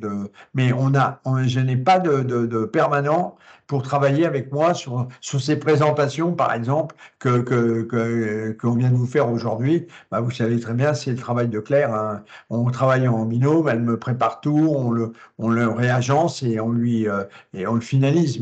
Mais tout le travail, c'est elle qui le fait. Et à partir dans une semaine, je n'ai plus personne. Donc, tout ça, eh ben là, comme vous venez, je suis désolé de l'exprimer, il faut absolument qu'on relance les assureurs sur le sujet pour leur dire, bah voilà, maintenant dans 6 mois, on est confronté à ces problèmes-là, on gère comment, on fait comment, voilà. Et, bon alors, comme vous pouvez voir, hein, la majorité d'entre nous qui traitons du véhicule assurance, on s'aperçoit que pour l'instant, les experts ayant tellement les pétoches pour réparer les véhicules électriques. Dès qu'il y a un pare-choc d'abîmé et une calandre, il le met en déconnectement irréparable. Ça rassure un peu, ça veut dire qu'il y a peu de véhicules qui repartent, mais c'est pas pour ça que c'est plus facile. Je vois qu'on a quelqu'un de chez Calix avec nous, Sophie, le marchand. J'ai vu que vous étiez avec nous. Est-ce que vous pensez que Oui, Calix pourra être un support? Bonjour déjà. bonjour. Est-ce que j'avais pas vu que vous étiez inscrit à notre webinaire. Ça me fait plaisir, ça veut dire qu'on vous présente de l'intérêt sur ce que l'on fait. Est-ce que vous pensez que Calix pourrait peut-être être un support pour certaines entreprises ou pas, pour mettre la mise en place ou pas? Oui, bah, faut qu'on en parle et puis de toute façon, on travaille avec d'autres cabinets, spécialisés en installation classée, donc on aura toujours des propositions et des solutions à proposer, quoi. D'accord. Ah, parce que je pense que malheureusement, beaucoup de nos collègues vont peut-être essayer, préféreront peut-être faire appel à quelqu'un pour la mise en place de tout, pour bien être calé dès le premier coup et pas se retrouver avec. Hein. Non, non, mais nous, on est dessus et on a d'autres cabinets, on travaille avec d'autres cabinets. Mais on reviendra vers vous. Hein, Oui, on en discutera. on n'est pas loin l'un de l'autre. On se voit fréquemment. D'accord. Claire, encore deux. Je Oui, vois. on a une question qui est arrivée avec ces nouvelles dispositions. Alors attendez, il y a une autre question qui est arrivée. Pourra-t-on espérer trouver enfin un assureur pour nos bâtiments? Ben, je l'espère quand même, hein, je l'espère. De toute façon, ça va être aussi un des soucis des systèmes individuels et des éco-organismes de nous aider à trouver des partenaires parce que là encore, ils vont nous imposer de justifier ces couvertures, hein, ces couvertures d'assurance. Très souvent dans les contrats, on vous demande de justifier votre couverture et donc clairement, ils vont devoir nous aider au sujet, mais là encore, c'est un problème, hein, parce que vous savez que de plus en plus, j'extrapole un peu, mais actuellement, on a de plus en plus de surface en panneaux photovoltaïques à droite ou à gauche sur les zones de parking, sur les bâtiments. Et sachez que parallèlement à ça, les assureurs aujourd'hui ne veulent plus couvrir des bâtiments qui sont des bâtiments industriels équipés de panneaux photovoltaïques. Donc, il y a un moment, il y a une imposition réglementaire et de l'autre côté, une décharge des acteurs, des acteurs. Donc, il va bien falloir qu'à un moment, on trouve des solutions. J'espère ça devrait se solutionner. Alors, on a un retour d'expérience d'un adhérent. Dans le cadre de la défense incendie, l'Adréal me demande également de relier par un système de fossé ou de tuyaux avec regard l'ensemble du site à un bassin de rétention en vue de récupérer les eaux d'extinction d'incendie. L'ensemble sera également relié à une unité de traitement des eaux et une vanne de coupure pour les pompiers en cas d'incendie. D'autres sites ont-ils la même demande? Ah, absolument. Voilà. Oui. Là, je je peux vous couper, effectivement. De toute façon, Sophie peut le confirmer de son côté, c'est tout à fait la réglementation. Donc, aujourd'hui, il n'y a pas, et toutes les ICPE qui sont en révision quand on fait une extension ou autre, nous demandent d'avoir la collecte des eaux, bassin de rétention, et pour pouvoir faire tout traitement des eaux d'incendie, et les eaux d'ailleurs de ruissellement d'une façon générale. Donc, généralement, quand on fait une nouvelle installation ou des évolutions d'installation, on est obligé de collecter l'eau, traiter l'eau avant rejet en milieu naturel ou voilà. Hein, je dis pas de bêtises, je pense, Sophie. Non, pas du tout, mais de toute façon, c'est une obligation depuis 2012. Hein. Tous les centres devraient avoir un bassin de confinement des eaux d'incendie.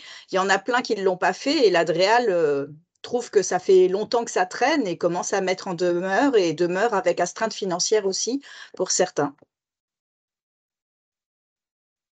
En sachant qu'il y en a quand même encore beaucoup qui n'en ont pas. Hein. Il y en a beaucoup qui n'en ont pas parce que ça fait quand même des travaux. Ils sont gentils, on leur demande de nous faire aussi, de nous donner un chèque et ils n'ont pas le chèque, ils n'ont pas le chéquier non plus. Alors, bon. Donc c'est pour ça que souvent ça se passe un petit peu. Bon, voilà, il y a un petit peu les Dreal tournent la tête des fois, heureusement pour nous quand même. Mais c'est pour ça que, non, mais je suis frère à Sophie qui hoche de la tête, mais non, mais on a quand même, non. Ce que je veux dire par là, c'est que dans la pratique, ça fait quand même 45. J'ai eu mon premier agrément en 77, hein, donc ma première LCP en 77 dans mon entreprise, donc j'ai vécu plusieurs évolutions. Et ce que je prétendais jusqu'à présent, c'est qu'on avait en face de nous des DREAL qui avaient, alors, suivant les cas individuels, on avait, pas toujours, parce que ça dépendait du DREAL, de l'homme, mais on arrivait souvent à trouver une solution temporaire où on avait du temps au temps. Il nous laissait des fois du temps au temps. Là, malheureusement, avec les agréments, les nouveaux agréments et donc les obligations qu'auront les systèmes individuels, les éco-organismes, je pense que les contrôleurs que nous aurons demain seront peut-être moins ouverts, même si on trouve qu'Andréal n'est pas quelqu'un de forcément très ouvert, mais ils seront peut-être pas aussi moins ouverts que pouvaient l'être les Réals d'hier. C'est un peu un ressenti que j'ai. Hein. Je ne vous ai pas dit que ça allait se passer comme ça, mais je ne sens pas bien. Voilà. On a une question de Michel Herman. Est-ce que des aides financières seront envisagées pour les travaux de prévention incendie? Alors, on va voir. On va voir, hein, ça va être alors, on sait que pour travailler sur la constitution d'un contrat avec des éco-organismes, que peut-être certains acteurs, entre autres les éco-organismes et peut-être les systèmes individuels, mais là je suis beaucoup plus réservé, pourraient peut-être nous amener une aide financière. Il y a peut-être aussi, je ne sais pas, on va faire le point avec nos équipes Mobiliance pour voir effectivement tout ce qui est peut-être, quelles sont les pistes que l'on pourrait explorer pour essayer de trouver des aides au financement. Mais effectivement, il faut pas, il va falloir essayer d'en trouver. On n'a pas le choix. On n'a pas le choix. Une question. Donc, une benne de 30 mètres cubes de ferraille en extérieur fait que la limite des îlots est atteinte? Non, parce que les métaux sont pas concernés. C'est pas des produits à stocker en îlot. Oui, La ferraille, c'est les métaux. Les métaux, c'est un produit ininflammable, donc il n'est pas concerné dans la rubrique. Mm. Ouais. Donc, Michel Herman reprécise, il ne faut pas se précipiter alors et se cantonner au plus urgent, point d'interrogation. Oui, oui. On va nous faire le tour de ce que l'on peut faire hein, au niveau des aides. On va essayer de lister avec les équipes, entre autres, bah, justement, Oriane, qui est aussi, c'est un peu son domaine. Hein, là, ce truc-là, ça fait partie de son job, je crois, à ce qui me semble. Donc, je vais voir un petit peu, mais toutes les pistes que l'on peut avoir, agence de l'eau, je sais pas, l'agence de l'eau, là, je le sens pas bien, je vois pas trop où ils peuvent nous aider, mais on va peut-être avoir, je sais pas, faut qu'on regarde, il faut qu'on regarde toutes les aides possibles. Donc, l'intérêt, mais ça, on va s'en occuper dans les 6 mois à venir. Il faut on sache où on peut aller taper. Hein. Et regardez surtout ce qu'il y a à faire pour le 1er juillet, puisque le reste, c'est quand même généralement plus le 1er janvier 2026, ça laisse un peu plus de délai. Il faut se focaliser au départ sur ce qui est le plus urgent 1er juillet 2024. On a d'autres questions. De quelle matière doit être la benne pour stocker le plastique, les pneus, les mousses? 3 petits points. Il n'y a pas de préconisation, puisque de toute façon, ça peut même être en vrac. Donc, il n'y a pas d'obligation sur les matériaux sur le matériel, le composant du matériel de stockage. Envisagez-vous une aide en cas de cessation d'activité si on ne peut pas tout financer? Ça, je pense que Malheureusement, c'est pas possible. ça, je n'y crois pas trop. Je n'y Non. crois pas trop. Je vois pas où on pourrait y aller. Voilà, Non. Bonjour, concernant le stockage des batteries au lithium, partons sur du rack métal ou sur des sarcophages dans le bâtiment dédié? Merci. Alors là, vraiment, ça va dépendre de la batterie, de la qualité de la batterie. Hein. Si c'est une batterie en état, c'est une batterie non en état. De toute façon, si c'est une batterie en état, on prévoit pas de bac de stockage. Hein, clairement. Très souvent, on les conserve leur conteneur eux-mêmes, hein, puisque généralement, quand on descend la batterie, elle est déjà comprise dans un bloc, hein, dans un contenant,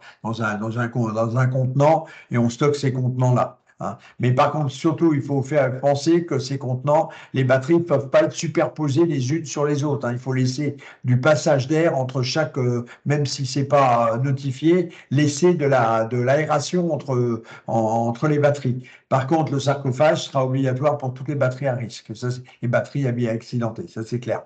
Et là encore, on va voir après avec les éco-organismes ou le système individuel s'il y aura la possibilité. Je sais que dans le cas de l'éco-organisme, c'est envisagé qu'il y ait une possibilité d'aide financièrement à l'achat de ces bacs, de ces sarcophages. Bonjour, est-il possible de nous faire une checklist simple et claire des éléments à mettre en place au 1er juillet 2024? On va essayer d'être le plus clair possible dans la présentation déjà pour que vous vous y retrouviez. Je vous assure que si on vous donne la rubrique 2712 brut, vous aurez le lien, hein, vous pourrez aller chercher. Mais je pense, et je ne sais pas si Sophie est d'accord avec nous, mais je pense qu'on a fait une présentation assez vulgarisée de ce qu'il y avait à faire. Oui, très synthétique parce que c'est Ça aide en cas d'insomnie. Vous pouvez vous y plonger, c'est radical. Oui, ouais, je pense qu'on a, voilà, on a essayé de vous faire le plus simple possible. Vous avez vu que c'était sur chaque rubrique, c'est marqué ce qui est à faire pour 2024, pour 2026, et ainsi de suite. On va essayer de vous le rendre le plus ludique possible, mais voilà. Est-ce que les autres pays d'Europe ont les mêmes obligations que nous sur le traitement des véhicules électriques et hybrides? Non, pas ce que l'on sache pour Non. l'instant. Il y a des normes volontaires, mais dans la réglementation, il ne me semble pas que ce soit aussi, en tout cas pas plus que chez nous. Il faut surtout, Fabrice Henriot qui nous dit, il faut surtout que les producteurs accélèrent le délai d'enlèvement des batteries, action à mener sur leur responsabilité. Oui, mais sachant quand même que, effectivement, mais après, n'oubliez quand même pas hein, que c'est vous, Centre VHU, qui est le propriétaire de la batterie. Eux, ils sont juste responsables effectivement, du devenir de la batterie. Donc, bon, après, c'est un choix. Hein, c'est un choix. On a un commentaire concernant la SNAM. Donc, 16 mois de délai pour que la SNAM nous traite la batterie. Comment respecter les 6 mois max de stockage? Il faut le mettre en avant.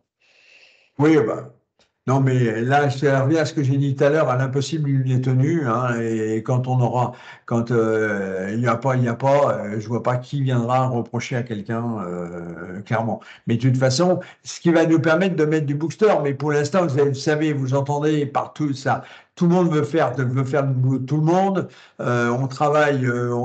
Encore hier, il y avait une réunion avec l'AVER, donc les gens qui s'occupent de l'électricité. On est dans des arias où ils veulent mettre en place des usines de retraitement de batteries. Enfin, tout va beaucoup.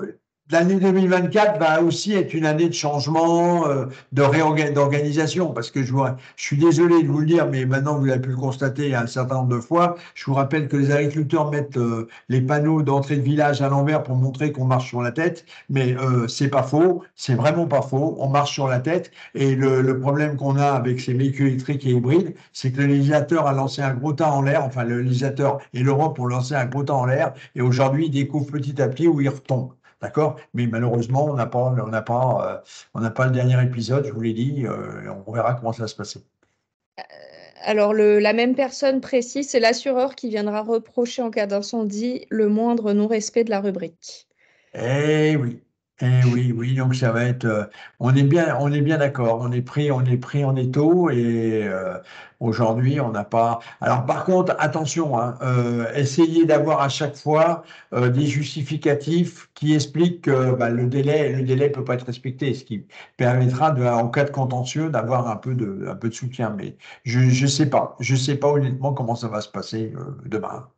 Mais bon, attention, quand on voit que si on démonte aujourd'hui, si on démonte toutes les batteries, clairement, les risques d'incendie sont quand même extrêmement diminués, hein, extrêmement diminués. Hein. Puisque nous, le constat qu'on fait, puisque malheureusement beaucoup d'entre vous ont déjà eu des incendies, quand ça nous remonte chez nous et que l'on regarde, c'est souvent quand même lié au départ. Le départ est lié quand même à un véhicule par la batterie.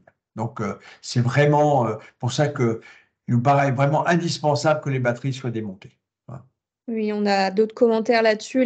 L'exutoire des batteries doit clairement se développer. Autre commentaire, d'autant que la SNAM ne récupère pas toutes les batteries, comment faire?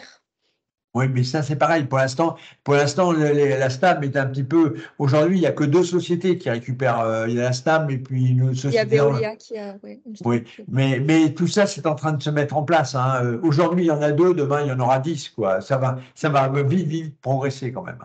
Oui. Voilà. Pour l'instant, on n'a pas d'autres questions.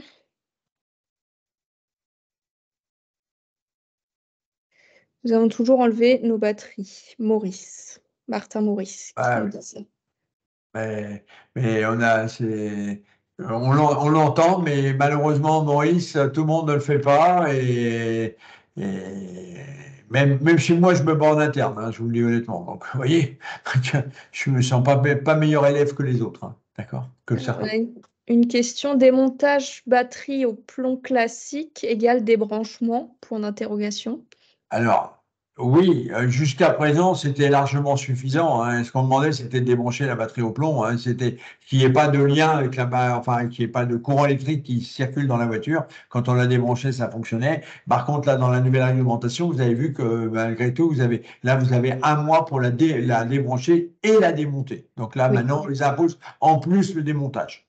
Bon, ok, mais bon, généralement, maintenant, quand on la débranche, on peut la démonter parce que à la limite, il faut une clé, quoi qu'il en soit, pour débrancher.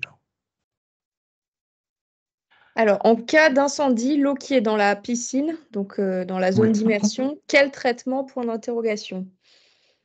Pas d'idée, mais là, faudra voir, mais à tous les coups, il faudra faire évacuer l'eau comment je vais Déchets dire, par une dangereux. Ah oui, société de déchets. traitement d'eau de déchets. Donc, entre autres, habituels, hein, les Chimyrec, les Veolia, tous ces gens-là qui vous enlèvent les liquides séparateurs, qui vous enlèvent beaucoup de liquide. Ces gens-là seront en mesure d'enlever l'eau des bassins. Mais ça aura un coût, bien sûr. Ce ne sera pas gratuit.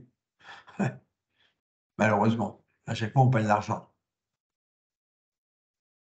Alors, Michel Herman qui nous dit il n'a pas été retenu l'obligation de maintenir la température pour le stockage des batteries des véhicules électriques. Je suis arrivé en cours de réunion. non, non, non, Michel, ça n'a pas été, ça n'est pas, il n'y a pas eu d'imposition dans le cahier des charges de la 2712. Bon, c'est un conseil, comment je vais dire, l'INERIS nous a conseillé enfin conseille à tout le monde de maintenir la température, puisque l'on sait qu'aujourd'hui, vous avez entendu d'ailleurs, là maintenant, on a parlé des fois des excès de température, des excès de chaleur, mais là on a entendu les problèmes que se posaient sur les véhicules électriques, le froid, puisque là on n'est pourtant pas descendu très fort en froid, mais malheureusement un peu plus que d'habitude, et on sait aujourd'hui qu'une batterie au lithium, n'aime pas ni le grand chaud, ni la grande chaleur, ni le grand froid. Alors, l'INERIS a conseillé une temporisation, une température régulée dans les bâtiments de stockage. C'est surtout pour garder la qualité de la batterie, pour éventuellement faire du réemploi.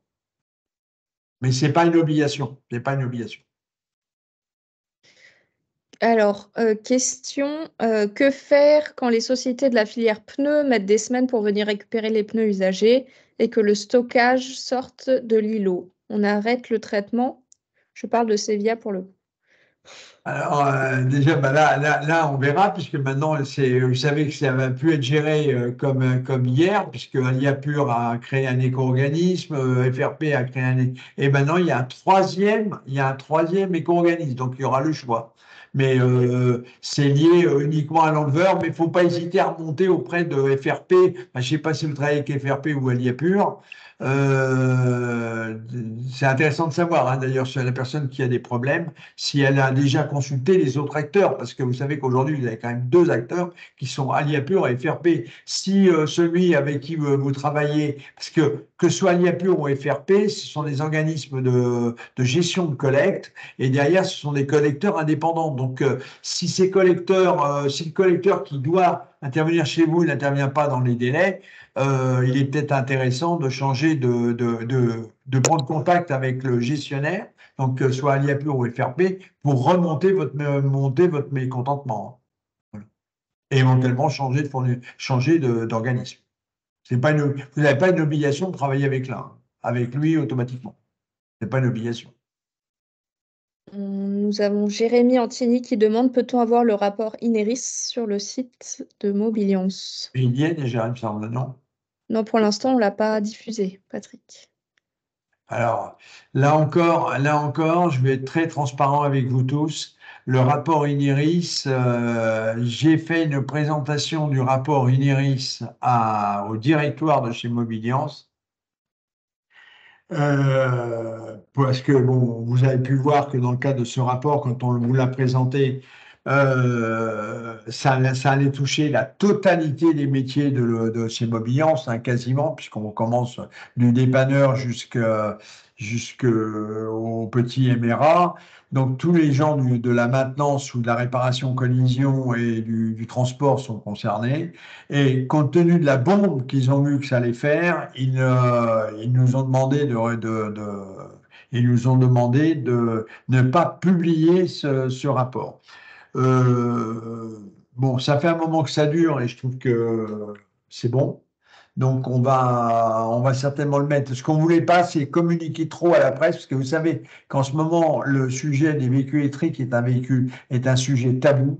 Hein. Vous savez, vous entendez qu'à chaque fois qu'il y a un pépin avec des véhicules électriques, on étouffe l'affaire. Le législateur est bien dans le caca avec ça, parce que il y a énormément de sinistres liés aux véhicules électriques. Et tout ce qui est bombe, et clairement, les distributeurs, pour pas faire le procès de personne, les distributeurs qui ont déjà du mal à vendre des voitures et entre autres à vendre des voitures électriques et hybrides, parce que même si on se gausse de dire on a des augmentations, je vous fais remarquer qu'à chaque fois qu'on parle d'augmentation, ils parlent en pourcentage mais pas en nombre, parce que je vous rappelle que quand vous en vendez une et que vous en avez vendu une deuxième, vous avez fait une augmentation de 100% des ventes. Hein. D'accord? Donc clairement, ils expriment qu'ils augmentent en pourcentage énorme la quantité, mais quand on parle de quasiment zéro, ça fait pas beaucoup en volume. Donc les les distributeurs ont beaucoup de mal à vendre leurs véhicules, hein, quand vous discutez avec eux, et on dit, ils savent que si ce rapport devient un grand public presse, ça va être encore une bombe. Donc, ils préféreraient que pour l'instant, ils soient un petit peu discrets. Mais je pense qu'on n'a pas, soyons là encore, on en parle et ce rapport est quand même présenté aux assureurs, il est présenté aux experts, on le présente quand même à beaucoup de monde. Donc, il n'est pas, le secret est un secret de polichinelle, hein. Donc, vous n'aurez pas, je pense qu'on va pas vous publier le rapport, mais je pense que la présentation, elle a été publiée par contre.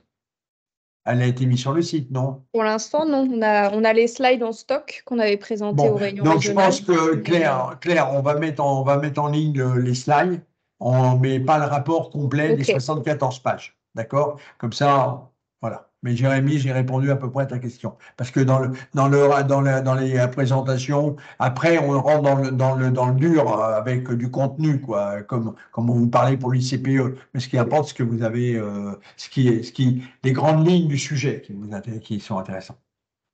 Ensuite, une question, est-ce qu'on doit déjà faire un mail aux compagnies d'assurance pour leur expliquer que l'ICPE nous impose le démontage des batteries sur les véhicules accidentés au 1er juillet 2024, y compris sur les VUI dont nous ne sommes pas propriétaires? Point d'interrogation. Non, laissez-nous faire pour l'instant.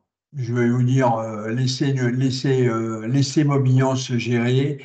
Enfin, c'est pas que qu'on veut prendre la main, mais euh, on sait en tant que centre agréé aujourd'hui que vous êtes vulnérable. On en parlait tout à l'heure, je vous ai demandé pour certains, enfin, tout le monde n'était pas là, le comportement sur les DAD par les gestionnaires, alors que c'est interdit par la loi, ils sont en illégalité et vous êtes en illégalité quand vous leur confiez la DAD, je vous le rappelle, vous êtes en illégalité, hein, n'oubliez quand même pas. Mais je sais aussi que malheureusement, compte tenu de leur poids stratégique dans vos entreprises, bah, malheureusement, vous subissez plus que vous le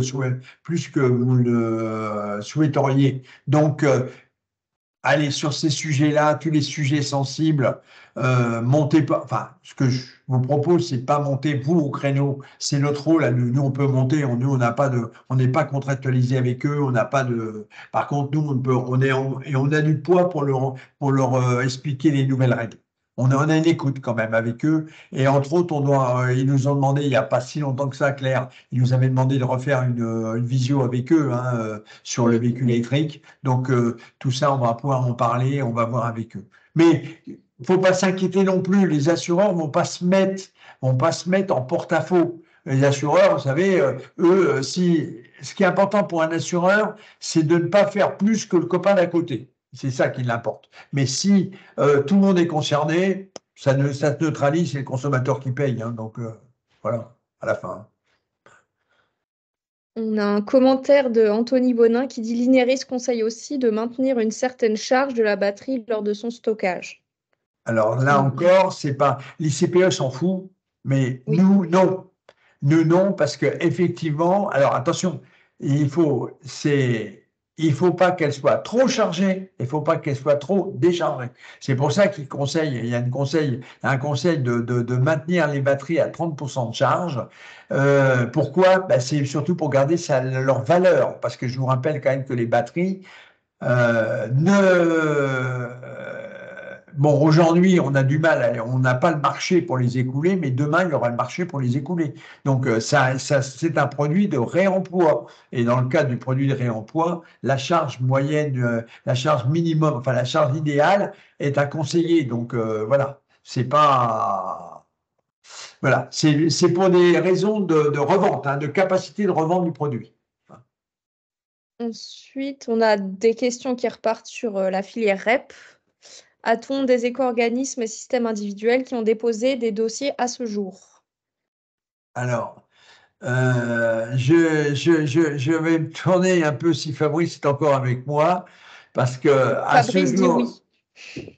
alors attention Fabrice, est-ce que ils ont dit qu'ils l'avaient déposé ou est-ce qu'ils l'ont réellement déposé? Parce que nous aux derniers entretiens qu'on avait, ils n'étaient pas encore déposés. Mais sachant quand même que s'ils ne le sont pas, ça va l'être dans les jours qui viennent, puisque là, de ce que je sais, ce que l'on sait, nous, concernant entre autres l'éco-organisme, il devait déposer le 19, hein, c'est-à-dire, il prévoyait déposer lundi, hein, c'est ça.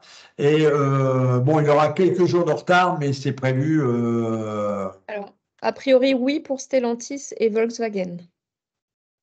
Voilà, alors, Volkswagen, nous, on en saura plus long, on les rencontre mardi. Donc, mais je fais confiance à Fabrice, hein, parce que là, Fabrice parle au nom de Fédérec, parce que je savais par Fabrice qu'il il rencontrait Stellantis, Renault et Volkswagen avant nous. Donc, voilà, c'est pour ça.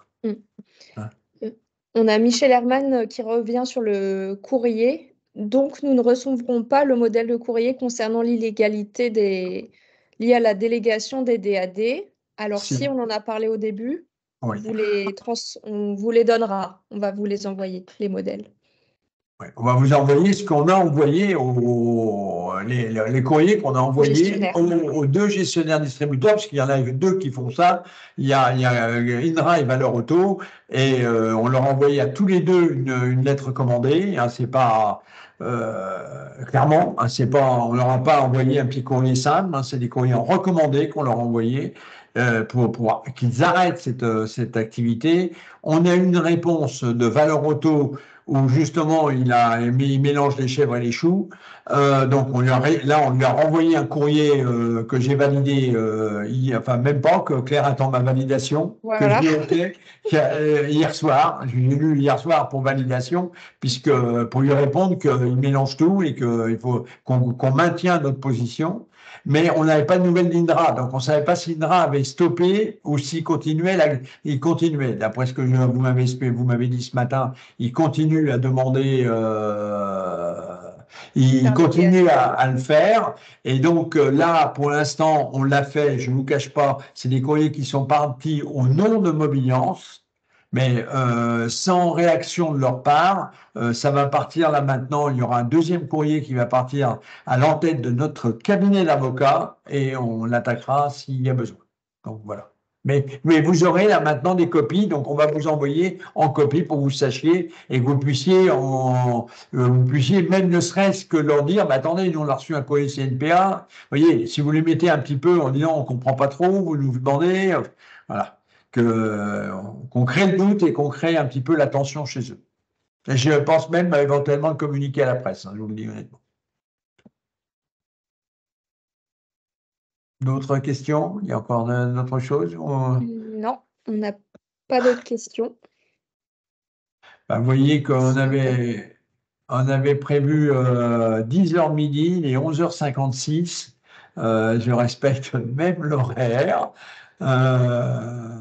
Excusez-moi, Alors, oui. je suis désolée, je suis sur mon mobile et je ne peux pas lever la main. C'est Caroline de chez ACO Moissac. Depuis que j'écoute comme tout le monde, ce que vous dites, et je voulais revenir sur deux choses. La première, on parlait des contraintes que nous avions depuis déjà 2012 pour l'extinction des eaux incendiées. Alors, tout le monde n'est pas logé à la même enseigne, même à aujourd'hui. Je voulais revenir sur un point.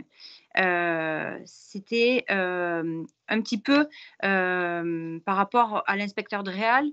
Moi, je sais que lors de ma visite il y a à peu près 9 ans, la première que j'ai faite avec un inspecteur de Réal m'avait laissé tranquille dans le sens où j'avais une borne à incendie qui avait été testée et qui lui convenait. Pour lui, c'était bon. Si les pompiers arrivaient à se brancher que la borne avait été testée, moi, il m'avait laissé tranquille. Là, le nouveau qui m'a inspecté il y a un an, hein, il m'a dit non, c'est pas bon. Là, il faut que ce soit à 150 mètres en tout point. Et là, c'était ça ne correspondait pas. Donc là, du coup, il m'a obligé à respecter la réglementation, c'est-à-dire bâche à incendie plus rétention. Donc, c'est ce qui va être fait là prochainement. Cette rétention d'eau, pourquoi ne nous en servirait-on pas pour éteindre en cas d'incendie pour les véhicules? On ne pourrait pas les immerger dans cette... Puisque là, on a la bâche à eau, on a cette réserve d'eau de 2 heures d'incendie. Et pourquoi, s'il y avait un problème, on a déjà une réserve d'eau? On a quelque chose où on pourrait, du coup, déverser l'eau de la rétention dans le bassin de rétention, tout simplement, déjà dans un premier temps. Il me semble qu'on a quand même déjà des outils qui sont en place ou qui vont être en place.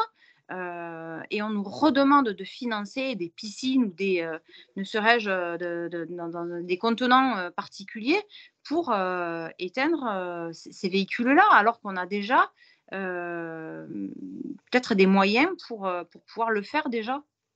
Alors, vous avez tout à fait raison, hein, il y a aucune... Attendez, nous, ce qu'on essaye enfin, ce qu'on rappelle, c'est qu'il y a un intérêt et une obligation d'avoir quelque chose. Mais on vous a pas, on n'a pas. Là, on va retrouver justement l'esprit très français et bien débrouille de dire, bah, attendez, j'ai un bassin de rétention. Le problème, c'est qu'il faut que vous fassiez en sorte que votre bassin, votre zone de stockage soit pas loin du bassin de rétention, parce que si vous devez traverser tout le parc avec un véhicule incendié pour aller le mettre dans le bassin de rétention, ça va être un peu compliqué. Mais c'est là où vous devez. C'est pour ça que en vous en parlant tout de suite, ça va vous permettre de regarder, d'essayer d'être le plus pertinent possible et de dire, si je me mets là, je vais pouvoir utiliser ça que pour ça. Alors, attention aussi que dans la zone de rétention, il n'y ait quand même pas trop d'hydrocarbures quand même, parce que s'il y a des hydrocarbures, si vous mettez un incendié dans un bassin où il y aurait des hydrocarbures, ça peut aussi poser problème. Mais je veux dire que sur le principe, vous avez raison. On peut peut-être utiliser le bassin, mais il faut aussi voir si le bassin, l'organisation du bassin permet la possibilité d'immerger le véhicule. Mais c'est pas idiot du tout, hein, c'est pas idiot du tout, hein, bien au contraire. On va peut-être juste laisser Sophie aussi compléter sur la question, peut-être. Pardon ? Oui, moi, j'ai peur que la réponse de la DREAL ou des pompiers soit, si vous vous en servez de cette manière-là, après, il va falloir du temps pour enlever la voiture, enlever l'eau polluée. Et à ce moment-là, si vous avez un incendie, votre bâche d'eau, elle est vide et votre bassin, il est déjà plein. Aussi. Votre bâche d'eau, pourquoi elle serait vide, la bâche d'eau? Puisque vous l'avez vidée dans le bassin de confinement pour éteindre l'incendie avec la voiture incendiée. Non, parce que si vous avez immergé la voiture dans ce bassin-là, l'eau, elle est toujours là. Non, mais vous parlez du bassin de confinement des eaux d'incendie. Le bassin de confinement des eaux d'incendie, il doit toujours être vide. Oui. Ah oui, d'accord. Ouais. Donc, si vous voulez vous servir du bassin pour mettre la voiture en feu et vider par-dessus la bâche, alors déjà, je ne sais pas trop comment va réagir l'imperméabilité de votre bassin de confinement, mais bon, ça, c'est un autre problème. Mais si vous videz votre bâche dans votre bassin qui est normalement vide, il va se passer un moment où, évidemment, du jour au lendemain, vous n'allez pas pouvoir remettre tout ça en état. Et je ne suis pas convaincue que la DREAL ou les pompiers acceptent cette solution. Ça peut être une solution de dépannage lorsqu'on n'a pas de moyens pour éteindre. Et après, il y a toujours l'évacuation des eaux incendiées par Veolia, par d'autres organismes, qui peut être fait à partir du moment où on a déclaré un incendie, puisqu'on a un registre pour déclarer ces incendies, de faire le nécessaire rapidement pour faire évacuer ces eaux et re-remplir la bâche, puisque c'est quelque chose qui se re-remplit facilement. Mais lorsqu'on n'a pas le choix de faire autrement, comment fait-on? Ah non, non, mais ce que je dis, je ne veux pas me faire l'avocat du diable, ce que je dis juste, c'est que avant d'envisager cette solution, faites-la absolument valider par la DREAL et les services de pompiers de votre département. Moi, de toute façon, les pompiers vont venir tester, voir si la bâche à eau est conforme, puisque c'est ce qui est fait en fin de travaux. Je leur poserai la question, effectivement, de savoir si moi j'ai un véhicule électrique qui prend feu, on fait quoi là, en attendant d'avoir une solution plus concrète pour éteindre ces véhicules-là. Et second souci, une question que je voulais soulever, on n'a pas parlé des caméras thermiques, puisque du coup, justement, ce problème de température là que vous aviez évoqué, du coup, n'avait pas été pris en compte. Mais quand même, en prévention, est-ce qu'il ne serait pas nécessaire, je ne fais pas pareil. Si, j'en ai parlé des caméras thermiques. La On en a détection. parlé, on les a nommées, que c'est dans la prévention. Vous l'avez, les caméras thermiques, on en a parlé tout à l'heure, Ah, dans la d'accord. présentation. Et parce que le problème, c'est que moi, j'ai pas été, j'arrivais pas à vous entendre, donc j'étais obligée. Ah, excusez-moi. Alors, quand vous aurez la présentation, on vous parle des caméras thermiques et comment elles doivent fonctionner avec les déclenchements derrière. On en a parlé tout à l'heure. D'accord, ça, c'est une partie que j'ai pas entendue puisque ça fonctionnait pas. Voilà, mais on les a bien abordés. Si, ça a été abordé, vous inquiétez pas. D'accord. Alors, on a 2 adhérents qui ont posé la question à la DREAL le mois dernier sur le premier point et les 2 fois, ça a été refusé, la solution. Alors, il faudra peut-être que vous indiquiez sur quel point ils ont refusé, mais ça peut être intéressant pour les autres adhérents aussi de partager. Ouais.